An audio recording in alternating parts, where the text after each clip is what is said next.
आज इस लेक्चर में हम लोग पढ़ेंगे वेक्टर ट्रिपल प्रोडक्ट। इससे पहले हमने पढ़ा था स्केलर ट्रिपल प्रोडक्ट, यानी कि स्केलर ट्रिपल प्रोडक्ट में जब तीन वेक्टर को मल्टीप्लाई करते थे तो उसका जो आउटपुट निकलता था वो स्केलर क्वांटिटी निकलता था। यहाँ पे क्या होगा कि हम लोग तीन वेक्टर को मल्टीप्लाई करेंगे और इसका जो आउटपुट होगा वो क्या है, एक वेक्टर क्वांटिटी।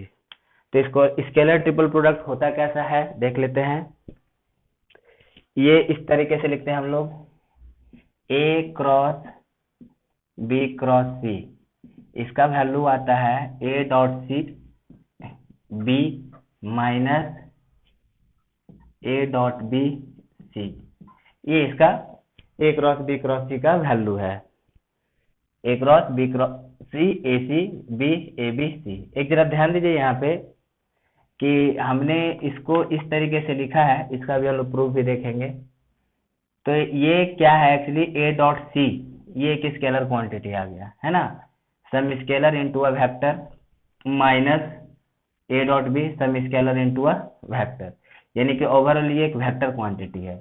ए डॉट सी यानी एक वैल्यू आ जाएगा ना, कोई स्केलर वैल्यू आ जाएगा, A dot C into B A dot B c.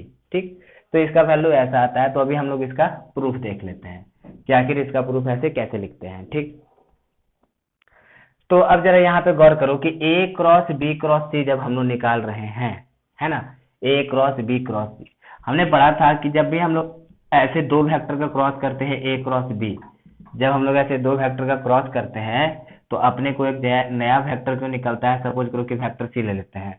तो ये जो वेक्टर सी होता है ये परपेंडिकुलर टू ए भी होता है एंड परपेंडिकुलर टू बी भी होता है, यानी कि that is perpendicular to plane of A and B, यानी कि वेक्टर जिस प्लेन में है उसके परपेंडिकुलर में आता है ए क्रॉस बी।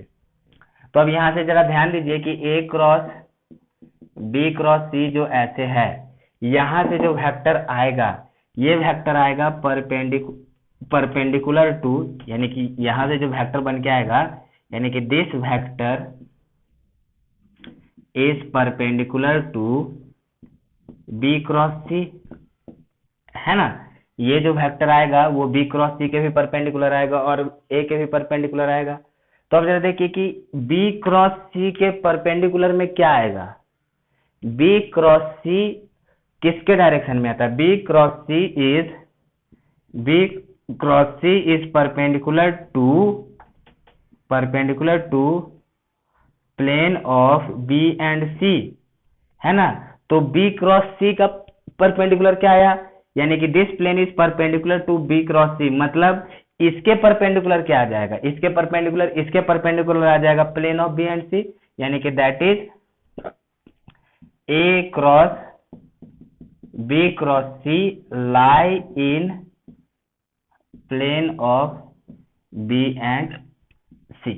इसका मतलब यही पता चल रहा है ना, कि a cross B cross c. हमने क्या पढ़ा है कि अगर दो वेक्टर का हम लोग क्रॉस प्रोडक्ट करते हैं तो जो वेक्टर आता है वो दोनों वेक्टर के परपेंडिकुलर होता है, यानी कि वो दोनों वेक्टर जिस प्लेन पे है उस प्लेन के परपेंडिकुलर होता है। ठीक है, तो यहाँ से हमें क्या पता चल रहा है कि अगर ए क्रॉस बी क्रॉस सी निकालेंगे, ये एक जो वेक्टर क्वांटिटी आएगा, ये जो वेक्टर क्वांटिटी आएगा ए के भी परपेंडिकुलर आएगा और बी क्रॉस सी के भी परपेंडिकुलर आएगा।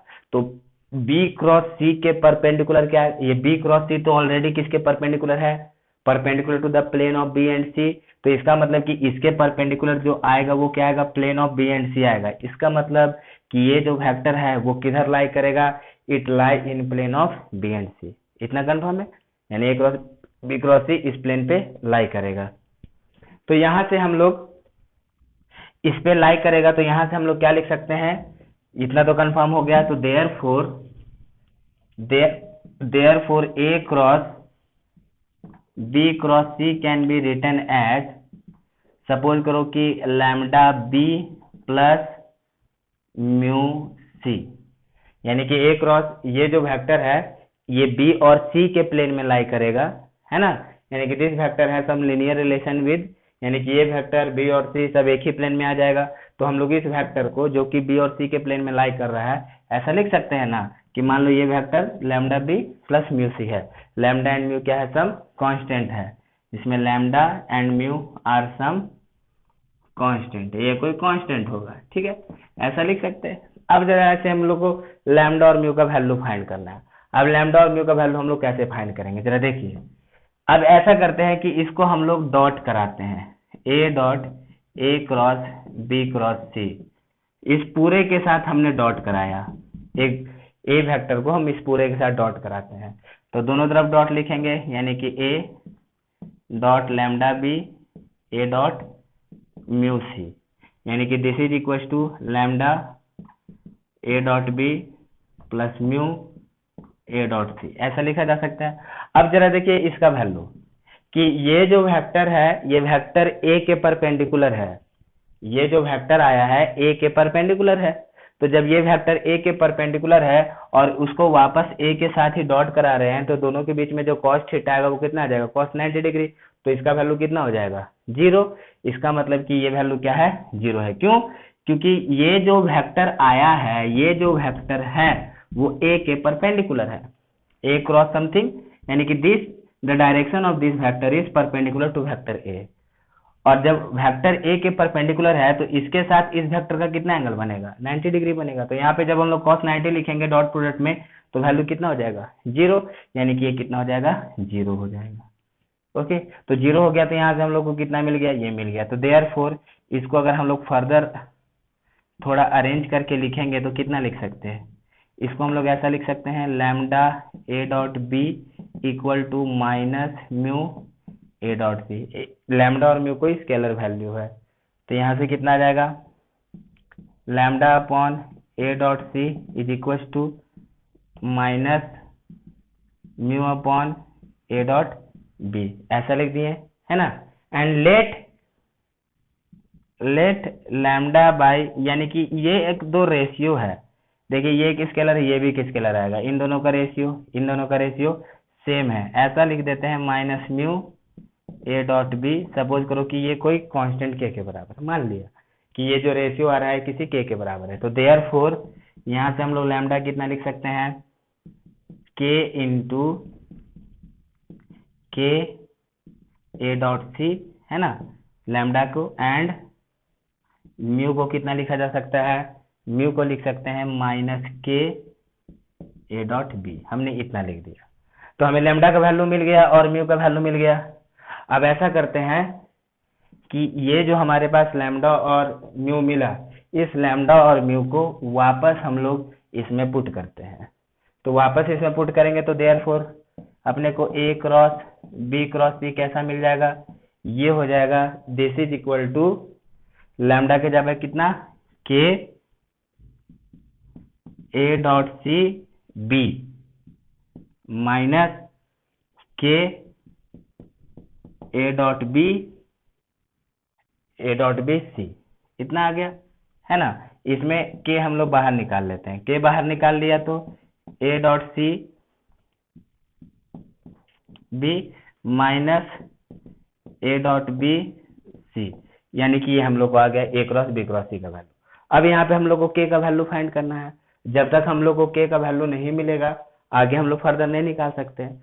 तो अब ऐसा करते हैं कि हम कुछ वैल्यू पुट कर देते हैं, मान लीजिए कि ये इतने के बराबर आया ना, तो हम ए को और बी को और सी को कुछ एक वैल्यू ले लेते हैं, और उस वैल्यू को लेकर के हम लोग इसका वैल्यू फाइंड कर लेंगे, इसका वैल्यू फाइंड कर लेंगे, और वहां से हम लोग फिर वापस सॉल्व करके के निकाल सकते हैं।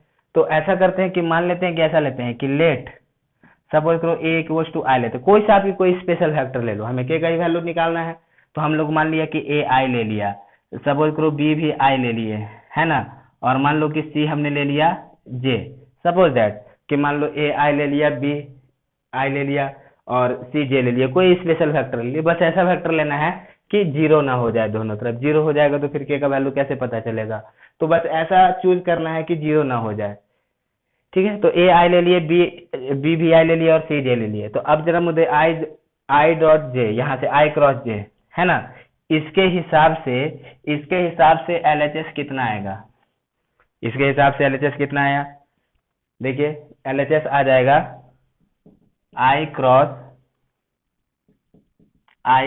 जे, and what is the value of i cross j, कितना होगा, के आ जाता है वेक्टर, यानी कि आ जाएगा वेक्टर के, है ना। और आई क्रॉस के कितना आता है, आई क्रॉस के होता है माइनस जे, है ना। आई क्रॉस के इज माइनस जे, आप लोगों को मैंने बताया भी था। आई जे के, आई क्रॉस जे के, जे क्रॉस के आई, और उल्टा चलते थे तो माइनस में, तो ये हो जाएगा कितना, माइनस जे। हमने इतना लिख दिया, ठीक। अब आरएचएस निकाल लेते हैं, इसका आरएचएस निकाल लेते हैं। अब इसका आरएचएस निकालेंगे तो कितना आ जाएगा, दिस इज इक्वल टू के, ऐसा लिख देते हैं, दिस इज इक्वल टू के, कितना आएगा बोलिए यहाँ से, ए डॉट, है ना, यानी कि this is A dot C, यानी कि आई, ए की जगह पे आई है, सी की जगह कितना है, जे है, आई डॉट जे, बी की जगह पे कितना है, आई, ठीक है। फिर से इधर माइनस ए डॉट बी, यानी कि आई डॉट आई, सी की जगह पे जे, ऐसा। तो ये कितना आ जाएगा, ये तो जीरो हो गया, ये जीरो हो गया, आई डॉट आई कितना आ जाएगा, आई डॉट आ जाएगा 1, और ये ऐसा, यानी कि के जीरो माइनस जे, यानी कि ये कितना आ जाएगा यहाँ से, this is equal to minus k j, यानी कि एलएचएस आया है माइनस जे, जे कैप, और आरएचएस आया है माइनस के जे कैप। तो एलएचएस और आरएचएस दोनों बराबर होना चाहिए ना, एलएचएस इज इक्वल टू क्या है, आरएचएस है, तो देयरफॉर के का वैल्यू कितना आ जाएगा, 1 आ जाएगा, यानी कि minus j is equal to minus k j, तो के का वैल्यू कितना आना चाहिए, 1 आना चाहिए। तो यानी कि यहाँ से हम लोग को कितना मिल जाएगा, देयरफॉर के इज इक्वल टू कितना ले लिया, 1, और जैसे ही के इज इक्वल टू 1 ले लिया, अपने पास a cross B cross c कितना आ जाएगा, देयरफॉर देखिए a cross B cross c, this is equal to a dot C B minus A dot B c, ये आ जाएगा किसका value, a cross B cross सी का, यही आया a dot C B minus A dot B c. तो ये हमारे पास वेक्टर ट्रिपल प्रोडक्ट है कि इसका जो वैल्यू आएगा वो क्या आएगा, इस तरीके से हम लोग लिखेंगे, और ए क्रॉस बी क्रॉस सी का जो वैल्यू आएगा, it will lie in the plane of b and c. तो ये देखिए यहाँ पे मल्टीप्लीकेशन अलग टाइप का, यहाँ पे ये मत सोचना है कि अब यहाँ पे कोई ऐसा vector triple product, scalar triple product कुछ हो रहा है, यहाँ पे ऐसा कोई ट्रिपल प्रोडक्ट नहीं है। ट्रिपल प्रोडक्ट यहाँ पे ट्रिपल प्रोडक्ट क्यों नहीं है, क्योंकि ए डॉट सी जैसे ही कि ये एक स्केलर वैल्यू आ गया, अब मान लीजिए स्केलर वैल्यू 2 हो सकता है, 4 हो सकता है, माइनस में हो सकता है, कुछ भी हो सकता है, तो ये सब स्केलर इंटू वेक्टर कर रहे हैं सिंपल। अब मुझे बताओ 2 इंटू सपोज करो हम आई लिखेंगे तो इसको क्या बोलेंगे, ये कोई स्केलर प्रोडक्ट है क्या, कोई वेक्टर प्रोडक्ट है क्या, नहीं, ये तो बस सिंपली एक वेक्टर को स्केलर से मल्टीप्लाई कर दिया है ना। तो यहाँ पे वेक्टर प्रोडक्ट बोलने का ऐसा कोई जरूरत नहीं है। तो ये इधर जब हमने यहाँ वेक्टर का प्रोडक्ट किया है तो कुछ इस तरीके से आ रहा है, some scalar into b, some scalar into c, और ये स्केलर का वैल्यू ए डॉट सी, ये ए डॉट बी, और ये किस में लाई करेगा, ये वेक्टर बी और सी के प्लेन में लाई करेगा यहाँ से, है ना। तो ये अपने पास एक इंपॉर्टेंट रिजल्ट आ गया। अब जरा देखिए कि अगर आपको इस तरीके से दिया रहे कि देखो इसका रिजल्ट ऐसा आता है ना। अभी हम लोगों ने पढ़ा था कि ए क्रॉस बी निकालते हैं, जैसे कि ये पढ़ा था कि ए क्रॉस बी जो निकालते हैं इसका वैल्यू आता है ए बी साइन थीटा दोनों, और बी क्रॉस ए का भी मैग्नीट्यूड कितना आता है, ये भी आता है ए बी साइन थीटा, लेकिन इसका जो डायरेक्शन होता है इसके अपोजिट होता है। मतलब कि ए क्रॉस बी, सपोज कि ये वेक्टर ए है वेक्टर बी है, हम ए क्रॉस बी करेंगे तो ए से बी की तरफ कर्ल करेंगे तो किधर आएगा, बाहर, बी क्रॉस ए करेंगे तो किधर जाएगा, अंदर। यानी कि मैग्नीट्यूड तो दोनों का सेम रहता है, लेकिन डायरेक्शन क्या रहता है, दोनों का उल्टा रहता है ना। तो डायरेक्शन दोनों का उल्टा रहता है, तो इस वजह से हम लोग जैसे कि ए क्रॉस बी को हम लोग लिखते हैं माइनस बी क्रॉस ए ना, a cross b is not equal to b cross a, ये कितना होता है, a cross b is equal to minus b cross a, उल्टा होता है ना इसका। उसी तरीके से अगर हमारे पास ये दिखा हुआ है ऐसा, हम लोग a cross B cross c is not equal to b cross c cross a. हम लोग इसको ऐसा नहीं लिखेंगे, कैसा लिखें, ये दोनों अलग है, ये ए क्रॉस बी है। जैसे कि मान लो कि तुम इसको कोई वेक्टर पी ले लो, तो ये ए क्रॉस पी हो गया, ये पी क्रॉस ए हो गया, दोनों सेम कैसे हो सकता है, दोनों अपोजिट में आएगा ना। तो कैसा लिखेंगे हम लोग, a cross B cross c is equal to minus b cross c cross a, ऐसा लिखा जा सकता है, चलेगा। अब एक बार जैसे कि हम लोग और भी कर सकते हैं कि जैसे कि ये हमने माइनस किया ना, माइनस बी क्रॉस सी, तो एक बार फिर से हम लोग इसको करेंगे, तो सी क्रॉस बी कर देते हैं इसको। तो जब ये सी क्रॉस बी कर देंगे तो क्या हो जाएगा, फिर से माइनस आएगा, माइनस, यानी कि इसको हम लोग ऐसे भी लिख सकते हैं, माइनस ऑफ माइनस कितना, सी क्रॉस बी क्रॉस ए, यानी फिर से माइनस माइनस कितना हो जाएगा, प्लस हो जाएगा। तो माइनस माइनस प्लस हो गया तो कितना आ गया, सी क्रॉस बी क्रॉस ए। देखिए उल्टा हो रहा है, ए बी सी ऐसा ही बन रहा है, ठीक। तो ये बात आप ध्यान में रखिएगा कि a cross B cross c, b cross A cross c के बराबर नहीं होता है। हम लोग माइनस लगा के कर सकते हैं, और फर्दर अगर चाहें तो इस तरह भी सिंप्लीफाई करेंगे तो अपने पास आंसर आ जाएगा। और इस चीज का जो हम लोग आंसर लिखेंगे, इसको हम लोग इस फॉर्मेट में लिख सकते हैं, है ना। अब इसी बेसिस पे जैसे कि देखो कि मान लो कि क्वेश्चन में कुछ इस टाइप से दे दिया, सपोज करो कि आपको क्वेश्चन में ऐसे दे दिया कि P cross Q cross R कितना होगा। तो ऐसे हर तरह का याद रखने का जरूरत नहीं, एक तरीके का याद रख लिया तो अपना काम होता है। तो इसको हम लोग ऐसे लिख देंगे, minus of R cross P cross Q, ऐसे लिख सकते हैं ना। अब ये देखो ये इस फॉर्म में आ गया, तो अब इसको कैसा लिखेंगे, R dot Q P minus कितना, R डॉट P Q, ऐसा लिख देंगे। अब माइनस से मल्टीप्लाई कर दो, यानी कि R dot Q P minus minus minus plus R dot P and Q, हम लोग इस तरीके से लिख देंगे, एक फॉर्म अगर याद है तो, है ना। और जरा देखो, अगर ये ऐसे लिखा हुआ है A cross B cross C, अगर हम इसको ऐसे लिखेंगे तो ये गलत है, ये कभी भी इसके बराबर नहीं आएगा। ये A cross B cross C, पहले B और C पहले मल्टीप्लाई हुआ, देन आफ्टर उसको A से मल्टीप्लाई किए, तो ये जो वेक्टर आता था ये किसके प्लेन में आता था, ये वेक्टर उस प्लेन में आता था जिस प्लेन में B और C लाई करता है। ये वेक्टर किस प्लेन में आएगा, जिस प्लेन पे A और B लाई करता है। पहले A क्रॉस B करेंगे, उसके बाद C से करेंगे, तो ये दोनों कभी भी सेम नहीं हो सकता है। हाँ, अगर तुमको ये A cross B cross C का वैल्यू फाइंड करने के लिए बोला, तो हम लोग क्या करेंगे, पहले इसको इस फॉर्म में लिख लेंगे।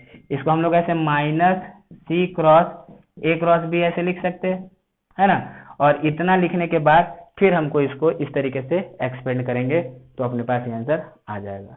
तो यही कहलाता है वेक्टर ट्रिपल प्रोडक्ट।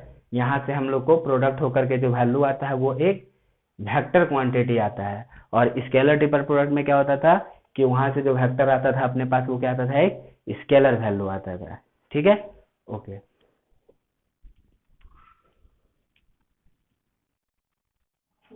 अभी इसमें एक हमारे पास पॉइंट आता है लैग्रेंजेस आइडेंटिटी। लैग्रेंज आइडेंटिटी क्या होता है वेक्टर प्रोडक्ट में, इसको हम लोग लिखते हैं A cross B dot C cross D, यानी कि यहाँ पे दो वेक्टर का क्रॉस प्रोडक्ट, और फिर वहां से जो दोनों वेक्टर आया उन दोनों का डॉट प्रोडक्ट, तो ये हो जाता है A dot C B D, है ना, A dot C B D, फिर A डॉट D, उसके बाद B डॉट C, ऐसे। तब जरा देखिए, अगर यहाँ पे बोलोगे कि तो यहाँ पे क्या है, अब जैसे कि इसका वैल्यू जो आता है वो कुछ इस तरीके से आता है, तब जैसे कि मन में यहाँ पे सवाल हो सकता है कि ठीक है यहाँ पे डॉट लिखा है, यहाँ पे डॉट लिखा है, यहाँ पे कौन सा प्रोडक्ट है, डॉट प्रोडक्ट है कि वेक्टर प्रोडक्ट है। आप जरा गौर कीजिए कि ये जो हमने ऐसे A डॉट C और B डॉट D लिखा है, तो ये एक स्केलर वैल्यू आ गया, यानी कि दो नंबर आ गए यहाँ पे, यानी ये कोई नंबर आ जाएगा, है कि नहीं, स्केलर वैल्यू, और ये कोई आ जाएगा स्केलर वैल्यू। तो अब दो स्केलर वैल्यू को बस यहाँ पे सिंपली क्या करें, मल्टीप्लीकेशन कर रहे हैं, मतलब कि यहाँ पे केवल दो नंबर का मल्टीप्लीकेशन है, तो वहाँ पे डॉट प्रोडक्ट बोलना है या क्रॉस प्रोडक्ट बोलना है मीनिंगलेस बात है, बस क्या है, ये दो प्रोडक्ट है। अब ये इसका वैल्यू स्केलर क्यों आएगा, देखिए ये एक वेक्टर क्वांटिटी, ये एक वेक्टर क्वांटिटी, ये दोनों वेक्टर है, फिर दोनों वेक्टर के बीच में क्या है, डॉट है, तो ओवरऑल वैल्यू क्या आएगा, स्केलर ही आएगा।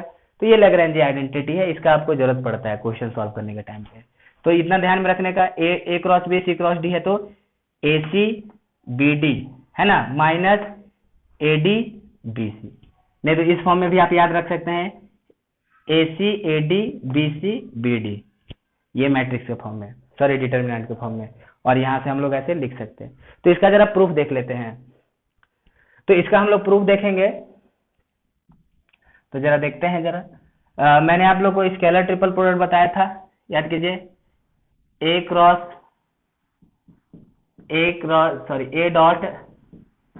डॉट बी क्रॉस सी है ना, या फिर इसी को हम लोग ऐसे भी लिखते थे, ए क्रॉस बी डॉट सी। ये हमारे पास स्केलर ट्रिपल प्रोडक्ट कहलाता था। और स्केलर ट्रिपल प्रोडक्ट हमने इससे पहले निकालने के लिए सीखा था वैल्यू, उसके प्रॉपर्टीज भी देखे थे, ऐसा डिटर्मिनेंट बना करके हम लोग वैल्यू फाइंड कर लेते थे। तो अब वहीं से हम लोग इसको सॉल्व करेंगे। तो सॉल्व किया जाए, a cross B dot c cross d, ऐसा लिखते हैं, ठीक। अभी जरा देखिए, मैंने आप लोग को पहले बताया था कि स्केलर ट्रिपल प्रोडक्ट में अगर हम लोग डॉट और क्रॉस का पोजीशन चेंज करते थे तो वैल्यू चेंज नहीं होता था, वैल्यू एज इट इज ही आता था, और इसका हमने प्रूफ भी देख लिया था। तो वही तरीका हम लोग यहाँ पे भी लगाएंगे, है ना। अभी जरा देखिए, ये अपने पास वैल्यू आया, तो सपोज करो थोड़ी देर के लिए हम सी क्रॉस डी को हम एक वेक्टर ले लेते हैं पी, थोड़ी देर सपोज करो कि c cross d is equal to p. तो इसको हम लोग कैसा लिख देंगे, इसको लिख देंगे ए क्रॉस बी डॉट पी, है ना। अब जरा देखिए, यहां से हमने ऐसे ए क्रॉस बी डॉट पी लिख दिया, तो ये कैसा बन गया, स्केलर ट्रिपल प्रोडक्ट बन गया। तो स्केलर ट्रिपल प्रोडक्ट बन गया, तो हम A cross B dot P लिखे या फिर A dot B cross P लिखे, दोनों बात क्या है, सेम है। तो हम लोग इस चीज को ऐसे भी लिख सकते हैं, ए dot B cross P, dot का और क्रॉस का पोजीशन जब हम लोग चेंज करते हैं, इंटरचेंज करते हैं स्केलर ट्रिपल प्रोडक्ट में, तो वैल्यू चेंज नहीं होता है। तो वहां से हमने इसको ऐसे लिख दिया। अब ए डॉट बी क्रॉस, अब हम लोग पी का वैल्यू लिख देते हैं। पी का वैल्यू कितना लिख देंगे, पी हमने किसको एज्यूम किया था, सी क्रॉस डी को एज्यूम किया था। तो अब इसको जैसे हमने पी का वैल्यू सी क्रॉस डी लिखा, ये क्या बन गया, ये एक वेक्टर ट्रिपल प्रोडक्ट बन गया। अब ये वेक्टर ट्रिपल प्रोडक्ट बन गया, तो इसको हम लोग वापस वेक्टर ट्रिपल प्रोडक्ट वाले मेथड से इसको हम लोग एक्सपेंड कर सकते हैं। तो जब हम लोग इसका वेक्टर ट्रिपल वाले मेथड से एक्सपेंड करेंगे तो कितना लिखेंगे, B dot D C minus कितना, बी डॉट सी डी, इतना लिखेंगे। और ये देखिए, ये तो एक स्केलर वैल्यू आ गया, और बाहर में ए क्या है, सबके साथ डॉट है ना। तो अब इन सब का इसके साथ डॉट करवाएंगे, तो ये तो स्केलर वैल्यू बाहर में लिख लेते हैं, ये ए किसके साथ डॉट हो जाएगा, ये डॉट हो जाएगा सी के साथ, और फिर ये स्केलर वैल्यू बाहर लिख लेते हैं, इसका किसके साथ डॉट हो जाएगा, डी के साथ हो जाएगा, ए डॉट डी। अब जरा इसको अरेंज करके लिख लिया जाए। अरेंज करके लिखेंगे तो A dot C B dot D minus A dot C B dot C, ऐसे हम लोग इसको लिख सकते हैं। ओके, तो यही है हमारे पास लैग्रेंज आइडेंटिटी। इसका आपको जरूरत पड़ेगा आगे जब हम लोग वेक्टर्स पढ़ेंगे तो वहां पे। तो ये एक इम्पॉर्टेंट है अपने पास रिजल्ट, तो इसको आप लोग याद रखना है। ये इसका प्रूफ निकालना कोई बड़ी बात नहीं है।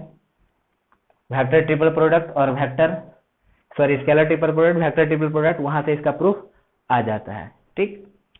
ओके, अभी जरा एक नेक्स्ट पॉइंट देखते हैं। अब सपोज कीजिए हमारे पास कुछ इस टाइप में वेक्टर दिया हुआ है कि मान लो अपने पास ऐसे है, a cross B cross c cross D, हमने ऐसे लिख दिया। तो इस चीज को हम लोग कैसे सॉल्व करेंगे, है ना, इस चीज को कैसे सॉल्व किया जाए। तो एक काम करते हैं, A cross B cross c cross D लेते हैं। तो हम लोग ऐसा करते हैं कि मान लो थोड़ी देर के लिए let A cross B equal to हम वेक्टर पी ले लेते हैं थोड़ी देर के लिए। तो इस चीज को हम लोग कैसे लिख सकते हैं, P cross c cross D, ऐसे लिख सकते हैं, है ना। और एक बार दोनों साइमल्टेनियसली चलते हैं कि सी क्रॉस डी को थोड़ी देर के लिए हम लोग वेक्टर क्यू ले लेते हैं, तो इस चीज को हम लोग लिख सकते हैं A cross B cross Q, चलेगा। हमने ऐसे लिख दिया कि मान लिया कि late A cross B P है, तो ए क्रॉस बी पी है तो हमने इस तरीके से लिख दिया। और सपोज करो कि सी क्रॉस डी है, a cross B cross c cross d, है ना। सी क्रॉस डी को क्यों ले लिया, तो हम लोग इसको ऐसा लिखेंगे। अभी जस्ट हम लोगों ने क्या पढ़ा कि अगर हम लोग ऐसे लिखते हैं A cross B cross C, तो ये जो वेक्टर है it lie in plane of vector B and vector C, मतलब कि जिस प्लेन पे वेक्टर बी और वेक्टर सी लाई करेगा उस प्लेन में ये वेक्टर आएगा कि नहीं। इसका हमने यही ना पढ़ा था कि जब इस तरीके से लिखा हुआ है तो ये वेक्टर क्वांटिटी किस डायरेक्शन में होगा, कहाँ पे होगा, तो जिस प्लेन पे वेक्टर बी और सी है उस प्लेन पे ये ए क्रॉस बी क्रॉस सी देगा। जैसे कि समझने के लिए कि मान लो कि हमने ये वेक्टर बी ले लिया, ठीक है, ये वेक्टर सी ले लिया और ये मान लो हम वेक्टर ए ले लेते हैं, तो अगर हम ए क्रॉस बी क्रॉस सी निकालेंगे तो जो वैल्यू आएगा, जो वेक्टर क्वांटिटी आएगा वो किस में आएगा, वो इस प्लेन पे आएगा, इस प्लेन पे बी और सी लाई करता है।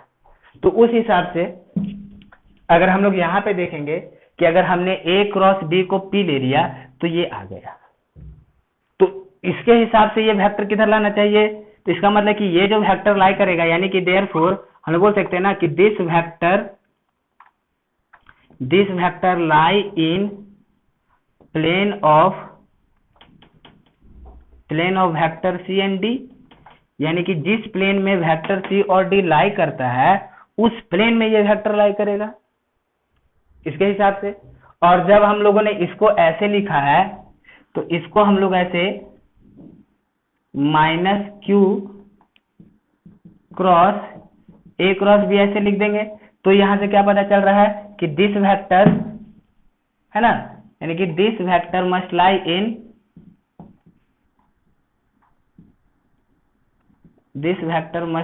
इन plane of vector A and B.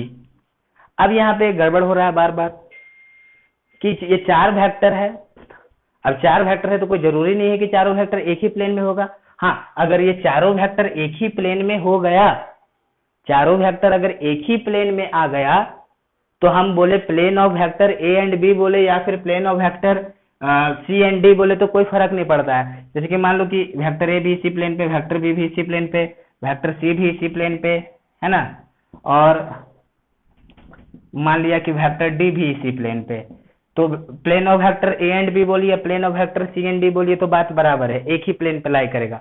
लेकिन अगर सपोज करो कि ए एंड बी इस प्लेन पे है और सपोज करो कि हम ले लेते हैं ये कोई दूसरा प्लेन और ये ए और बी इस प्लेन पे, और मान लो कि ऐसे हमने ले लिया ये सी और डी इस प्लेन पे, तो अब कैसे निकालेंगे, तो ये तो गड़बड़ हो रहा है ना यहाँ पे कि इसके हिसाब से इस वेक्टर को इस प्लेन पे लाई करना चाहिए और इसके हिसाब से इस वेक्टर को क्या लगना चाहिए, इस प्लेन पे लाई करना चाहिए, यानी कि ये दोनों कंडीशन सेटिस्फाई करना चाहिए। तो जब ये दोनों कंडीशन हम लोग सेटिस्फाई कराएंगे तो हमें क्या मिलेगा, हमें मिलेगा इन दोनों कंडीशन को सेटिस्फाई कराना है, तो यहां से हम लोग को ये समझ में आ रहा है कि ये वाला वेक्टर वहां पे लाई करेगा जहां पे दोनों प्लेन इंटरसेक्ट करेगा। ए और बी का प्लेन और सी और डी का प्लेन जहां पे इंटरसेक्ट कर गया, देखिए इसके हिसाब से इस वेक्टर को सी और डी के प्लेन में होना चाहिए, इसके हिसाब से इस वेक्टर को ए और बी के प्लेन में होना चाहिए। अब या तो वो ए और बी के प्लेन में रहेगा या और सी और डी के प्लेन में रहेगा, ठीक है, लेकिन दोनों के प्लेन में रहना है, तो इसका मतलब क्या हुआ कि जहां पे ए बी का प्लेन और जहां पे सी डी का प्लेन, जहां पे इंटरसेक्ट करेगा प्लेन, वहीं पे ये वाला वेक्टर लाई करेगा। तो अगर दोनों प्लेन जहां पे इंटरसेक्ट करता है, जैसे कि सोचिए कि ये एक प्लेन है, मान लेते हैं ऐसा कि सपोज कीजिए ये प्लेन है किसका, ए बी का, और ये प्लेन है किसका, सी डी का। ये दोनों प्लेन कहाँ पे इंटरसेक्ट कर रहा है, यहाँ पे इंटरसेक्ट कर रहा है, तो इसका मतलब कि ये जो वैल्यू आएगा वो क्या आएगा, इस पे आएगा, जहाँ पे इंटरसेक्ट हो रहा है। तो इससे क्या प्रूफ हो गया, इंटरसेक्शन वाला जो पार्ट है, इंटरसेक्शन वाला पार्ट CD पे भी है, इंटरसेक्शन वाला पार्ट AB में भी है ना। तो यानी कि AB में भी लाई कर जा रहा है और CD में भी लाई कर जा रहा है। तो यहाँ से ये एक इंपॉर्टेंट बात है कि जब इस तरीके से वेक्टर है तो ये वेक्टर कहाँ पे लाई करेगा, it will lie on the plane intersecting plane of plane AB and plane CD। यानी कि जिस प्लेन में AB है और जिस प्लेन में CD है, वो दोनों प्लेन जहां पे इंटरसेक्ट करेगा वहां पे ये लाई करेगा। इसको हम लोग ऐसे समझ सकते हैं। ठीक, अगर इसी को फर्दर थोड़ा सा और अलग तरीके से लिखा जाए तो इसको हम लोग अलग तरीके से ऐसे भी लिख सकते हैं। जरा देखिए, ये P cross C cross D आ गया ना, तो यहाँ से हम लोग निकाल देते हैं वेक्टर ट्रिपल प्रोडक्ट। कितना आ जाएगा, यह आ जाएगा P dot D C minus P dot C D, ऐसे भी लिख सकते हैं। अब क्या करते हैं, हम लोग P का वैल्यू लिख देते हैं। P का वैल्यू हमने क्या लिया था, A क्रॉस B, यानी कि this is A cross B dot D C minus A cross B dot C D। तो इस चीज को हम लोग कैसे लिख सकते हैं, जरा देखिए, ये स्केलर ट्रिपल प्रोडक्ट आ गया ना, इसको हम लोग ऐसे लिख सकते हैं A B D C minus A B C D, इसको ऐसे लिखा जा सकता है। यानी A cross B C D यानी कि A B D C, उसके बाद A B C D, इसको ऐसे भी लिख सकते हैं जरूरत पड़ा तो। क्वेश्चन सॉल्व करने के टाइम पे आएगा, यहां से भी आप सॉल्व करोगे तो वही चीज आ जाएगा। ठीक है, कैसे जरा देख लेते हैं। हम लोग इसको लिख देंगे माइनस Q डॉट B, ये माइनस सबके लिए है, कॉमन है minus, Q dot B A minus Q dot A B, minus से मल्टीप्लाई करा लेते हैं तो ये माइनस में हो जाएगा, ये प्लस में हो जाएगा, यानी कि Q dot A B minus Q dot B A, इतना हो गया हमारे पास। अब जरा देखिए, इसको हम लोग Q का वैल्यू लिख देते हैं। Q हमने क्या लिखा था, C क्रॉस D, यानी C cross D dot A है ना, C cross D dot A, और इस पूरे को किसके साथ, इस पूरे को B के साथ, माइनस इसको हम लोग कितना लिख सकते हैं, Q क्रॉस B को, Q को C क्रॉस D ना, सॉरी C क्रॉस D ये B के साथ, और ये पूरा किसके साथ, A के साथ। तो यहाँ पे हम लोग को कितना मिल जा रहा है, यहाँ पे मिल जा रहा है CDA, ये भी स्केलर ट्रिपल प्रोडक्ट है, CDA B माइनस CDBA, इसको हम लोग ऐसे भी लिख सकते हैं। ठीक है, मतलब कि A cross B cross C cross D, तो ABDC और ABCD, या फिर इसको ऐसे CDAB माइनस CDBA, कैसे भी लिख सकते हैं सॉल्व करने के टाइम पे। तो इसमें बस एक इम्पॉर्टेंट बात यही था कि ये जो अगर आपको इस तरीके से वेक्टर दिया हुआ है तो इस वेक्टर को हम लोग को बताना है कि कहाँ पे लाई करेगा। तो जब हमने एनालिसिस किया तो क्या पता चला कि जहाँ पे plane of AB and plane of CD जहाँ पे इंटरसेक्ट करेगा उस प्लेन पे ये वाला वेक्टर लाई करेगा। तो आपको ये जो अपने पास वेक्टर ट्रिपल प्रोडक्ट और स्केलर ट्रिपल प्रोडक्ट आया, उसको यूज करके 4 वेक्टर 5 वेक्टर, उनका डॉट, उनका स्केलर, इन्हीं तीनों को यूज करके हम लोग बाकी आगे सॉल्व करते चले जाएंगे।